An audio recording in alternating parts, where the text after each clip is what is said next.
I'm Dr. Kenneth Glasgow, and I just want to thank God for Dr. Boyce Watkins, Reverend Al Sharpton, NAACP, Project South, the formerly incarcerated convicted people movement, and so many, many, many others that are joining in. Mark Thompson, Sirius XM Radio, Dick Gregory, everybody was joining in to help us with this Georgia hunger strike. And now y'all know the history of it is that in 2010, December 2010, they had the largest in history a peaceful prison strike that ever existed in Georgia. The brothers in Pelican Bay went on a hunger strike, and they even stated that they were inspired by the Georgia peaceful prison strike of December 2010. Since then, we've had a number of prison strikes in Virginia and Ohio and several different places, but now we're right back in Georgia again with some of the same people who's been tortured for the past 18 months because they were so-called leaders or people that were picked out during the peaceful prison strike. And what has happened is they have been brutally beaten, shackled and handcuffed while being beaten in prison. They have been taken to gymnasiums where there's no cameras, what they call the walk. We have 7 officers that have been arrested by the GBI, Georgia Bureau of Investigators, who caught them in lies. There have also been implications that it's not the regular officers, but it goes all the way up the ladder, past the lieutenants, past the captains, all the way up to wardens, assistant wardens, and even up to administration. As far as the commissioner's office, we don't know, but some of the officers have told us and implied. We're looking at some primary cases. Miguel Jackson and Kevin Stevenson, who were beating with a hammer, still have some of the indentures in their head.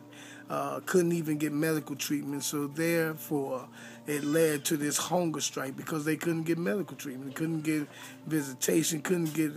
Now they want to take away their phone rights where they can only use the phone once a month. They just wanted basic education. They just wanted proper medical treatment. They wanted to be treated equal. They wanted fair and reasonable portions of food. And for this reason, they were brutalized, beaten, and all. They haven't been able to take baths for weeks at a time, months at a time. Sean Watley's case, he was a young white man who was beaten because he stood up and said, stop beating up on these black guys like this right here. And so they beat him. His mother then received all kind of racial letters and all kind of stuff concerning that. Terrence Dean was beaten so much to where he was a level 3 on the coma scale and Glasgow coma scale. And y'all know that that's the lowest number that you can have on the coma scale is a level 3 next to being 1 or 2, which is dead. 7 officers were locked up for his beating. We also have another case of a brother named Parker, who's a Rastafarian who's been violated. But these are just a few. There's a whole bunch more that we have heard, that we have come to the realization of, that we're trying to help. So I'm asking you to join us with the Prodigal Child Project. You could join us by going to the Facebook page, facebook.com, Prodigal Child Project, and hit like, join up, and help us. You can send your letters, send your endorsement letters, and call the governor's office, call the commissioner's office, and tell them to stop the cruel and unusual punishment. The other thing that is really unconstitutional is the due process. When you go into administrative seg is like solitary confinement or similar. And what is happening is that once a person is being beaten and they need to hide them where they can heal for a while, they'll put them in admin seg. And admin seg, you're supposed to be on review every 30 days. However, they're not taking them to this review every 30 days. They are leaving them there. Just like Miguel Jackson, Kevin Stevenson, Terrence Dean, and so many more have been there for what?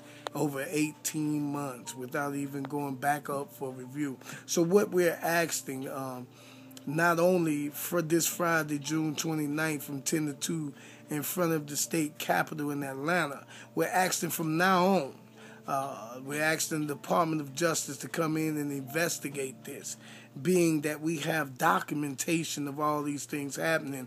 Even when they lied to the family about the whereabouts of Terrence Dean, officers were locked up. Even about Sean Watley not even being able to bathe for weeks, months at a time.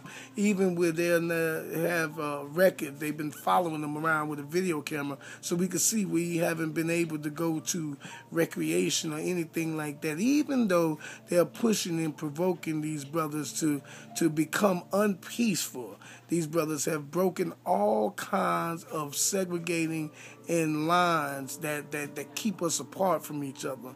They have crossed all color lines and racial lines. They have crossed all religious lines and any kind of sectarian lines that would keep them from being together, something that we haven't even accomplished out here in the world. And being a person that has experienced this, doing the bid myself of up to 14 years, I know what goes on inside the prisons from first-hand experience. So we call ourselves experts by experience. Experts by experience, serving our country after serving our time. But my question is, a person has to pay their debt for a crime, but why do they have to get beaten while they're in there and treated worse than a human being and inhumane? I can't understand for the life of me why we have so many people that are incarcerated that are being treated this way. This is your mother and father. This is your son and your daughter. This is your aunt, uncle, niece, nephew. This is your cousin. This is our family. And how can we sit up here and allow this to continue on? We have constitutional rights, First Amendment rights. We have all these kind of different rights, and people that go to jail or prison, they are paying their debt. So why should they be treated less human? One of the other things that I want to highlight before we go any further is that even officers have admitted that this kind of cruel and unusual punishment, inhumane, torturous, and treasonous, heinous acts, egregious acts of brutally beating a person while they're handcuffed and shackled, have been going on for eons. So they've been using their gyms, especially in Macon State Prison, as torture chambers. Please help us. Give us a call. 334-791-2433. Go to Prodigal Child Project on Facebook. Sign up. Help us. Be there on June 29th from 10 to 2 in front of the state capitol. But be there throughout this whole ordeal. We're calling on the Department of Corrections to do 3 things. 1 is meet with us. 2 is resolve some of these issues with getting them medical treatment. Not being able to get medical treatment is one of the biggest factors that caused these brothers to go on Miguel Jackson, this hunger strike. And these brothers are starving for change. The other thing that we're asking the Department of Corrections is to stop their cruel and unusual punishment, their inhumane and torturous acts. And we're asking the Department of Justice to come in and investigate these. We're also asking the parole board to meet with them so we can find out why we got so many brothers and sisters that's not being given parole. I ask of all of you, I plead with you, this mass incarceration that we are in now is the biggest one throughout this whole country, this whole world. The drug war is not a war on drugs. It's a war on people. It created racial profiling. It instituted mass incarceration, and it's been failing for over 40 years. How long are we going to let this go on? How long?